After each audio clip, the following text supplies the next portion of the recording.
Assalamualaikum warahmatullahi wabarakatuh. Di sini kami dari kelompok 2 ingin mempresentasikan hasil diskusi kami yang dimana tentang ruang lingkup evaluasi tes dan non-tes. Sebelumnya saya akan memperkenalkan nama saya dan rekan-rekan saya. Nama saya sendiri Amalin Kahairin, NPM 2018 1450 1193. Terus Melani Andriani Mogiparti, NPM 2018 1450 1169.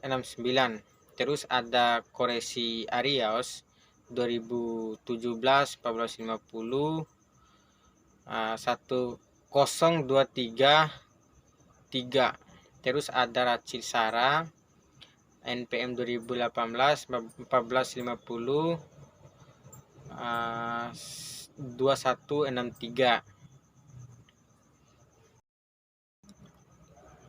Yang dimana materi pertamanya itu terkait dengan tes. Apa sih itu tes? Tes merupakan alat atau prosedur yang digunakan untuk mengetahui atau mengukur sesuatu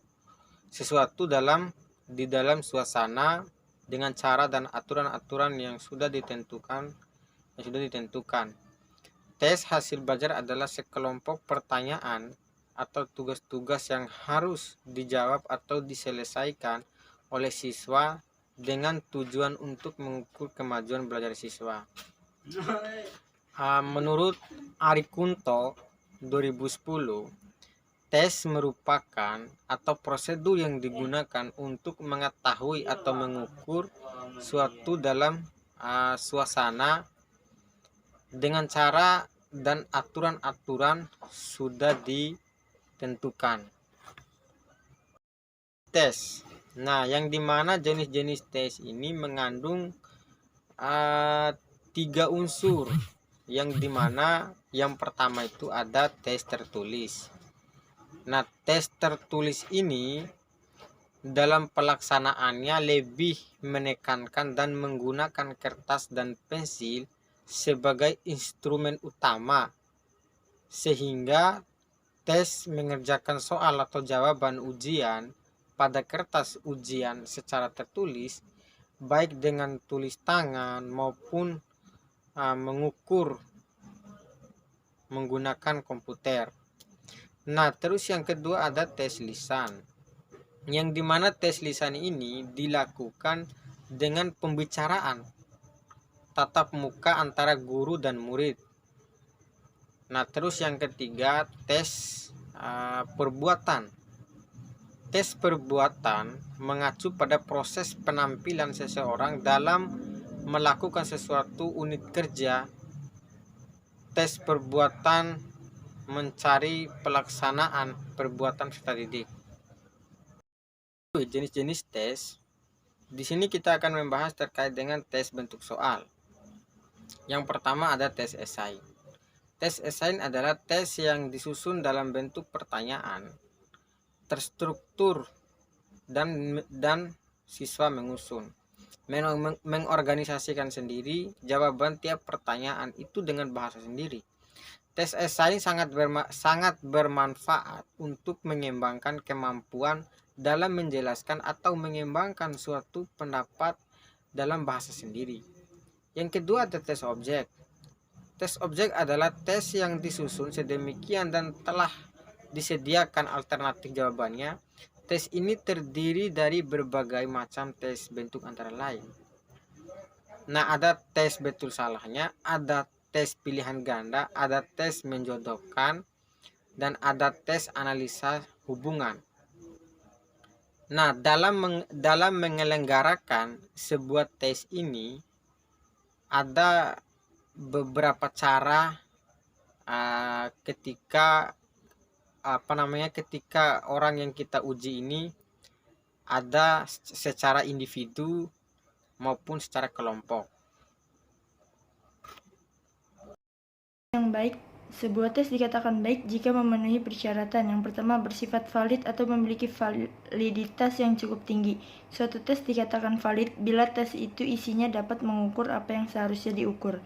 Artinya, alat ukur yang digunakan tepat. Yang kedua, bersifat reliable atau memiliki reliabilitas yang baik. Reliabilitas sering diartikan dengan keteladanan. Suatu tes dikatakan reliable jika tes itu diberikan berulang-ulang memberikan hasil yang sama. Yang ketiga, bersifat praktis atau memiliki kepraktisan. Tes memiliki sifat kepraktisan artinya praktis dari segi perencanaan. Pelaksanaan tes yang memiliki nilai ekonomi, tetapi harus tetap mempertimbangkan kerahasiaan tes. Namun, syarat minimum yang harus dimiliki oleh sebuah tes yang baik adalah valid dan variabel. Langkah-langkah pengembangan tes. Ada 6 tahap dalam merencanakan dan menyusun tes agar diperoleh tes yang baik, yaitu yang pertama, pengembangan spesifikasi tes. Spesifikasi tes adalah suatu ukuran yang menunjukkan keseluruhan kualitas tes dan ciri-ciri yang harus dimiliki oleh tes yang akan dikembangkan. Hal yang perlu diperhatikan adalah yang pertama, menentukan tujuan. Tujuan pembelajaran yang baik hendaklah berorientasi kepada peserta didik, bersifat menguraikan hasil belajar, harus jelas dan dapat dimengerti, mengandung kata kerja yang jelas, serta dapat diamati dan dapat diukur.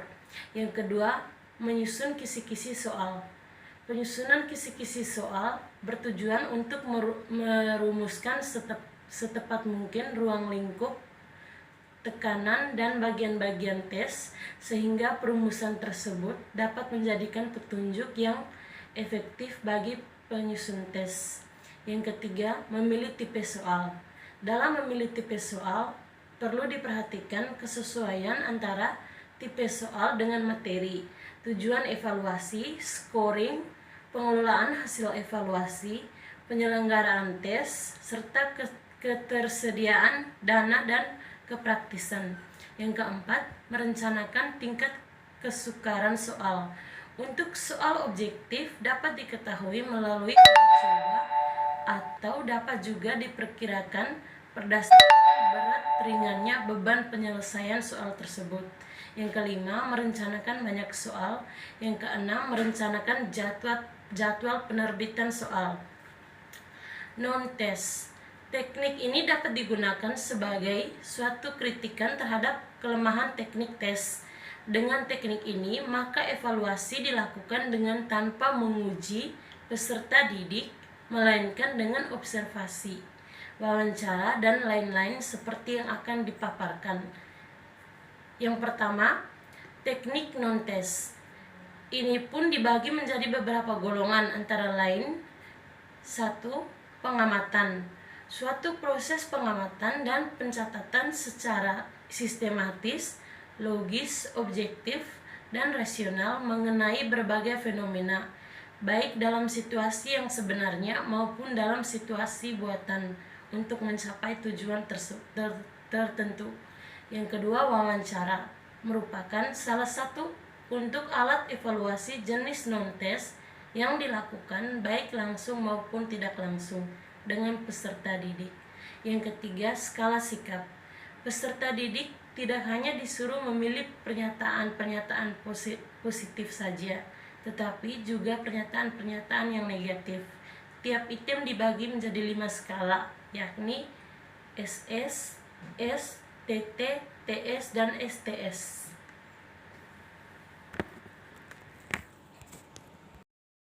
Daftar cek. Suatu daftar yang berisi subjek dan aspek-aspek yang akan diamati. Daftar ini memungkinkan guru sebagai penilai untuk mencatat setiap kejadian yang berada kecilnya tetapi dianggap penting. 5 skala penilaian. Dalam daftar cek, penilai hanya dapat mencatat ada tidaknya variabel tingkah laku tertentu, sedangkan dalam skala penilaian, fenomena yang akan dinilai itu disusun dalam tingkatan tertentu. 6. Angket. Angket mempunyai kesamaan dengan wawancara, kecuali dalam implementasi angket secara tertulis, wawancara secara lisan. 7. Studi kasus. Studi yang mendalam tentang peserta didik kelas atau sekolah yang memiliki kasus tertentu. Misalnya, peserta didik yang sangat cerdas, sangat lamban, sangat rajin, sangat nakal. 8. Catatan insidental. Catatan singkat tentang peristiwa sepintas yang dialami peserta didik secara perseorangan. Catatan ini merupakan pelengkap dengan rangka penilaian guru terhadap peserta didiknya, terutama yang berkenaan dengan tingkah laku peserta didik. 9. Sesiometri. Suatu prosedur untuk merangkum, menyusun dengan batas tertentu dapat mengkualifikasi pendapat peserta didik tentang penerimaan teman sebaya serta hubungan di antara mereka. Teknik ini merupakan salah satu cara untuk mengetahui kemampuan sosial peserta didik. Langkah-langkah yang memberi petunjuk atau pertanyaan, mengumpulkan jawaban yang sejujurnya dalam semua peserta didik. Jawaban tersebut dimasukkan ke dalam tabel. Yang ke-10, inventory kepribadian. Jenis non-tes ini hampir serupa dengan tes kepribadian, bedanya pada inventory jawaban peserta didik tidak memakai kriteria benar, salah. Semua jawaban peserta didik adalah benar selama dia menyatakan yang sesungguhnya. Walaupun demikian, dipergunakan pula skala-skala tertentu untuk kuantifikasi jawaban sehingga dapat dibandingkan dengan kelompoknya. 11. Teknik pemberian penghargaan kepada peserta didik. Kegiatan evaluasi bukan hanya dilakukan pada dimensi hasil, tetapi juga pada dimensi proses. Salah satu bentuk penilaian proses adalah pemberian penghargaan. Dan presentasi dari kelompok kami, lebih kurangnya mohon maaf. Billahi taufiq wal hidayah. Wassalamualaikum warahmatullahi wabarakatuh.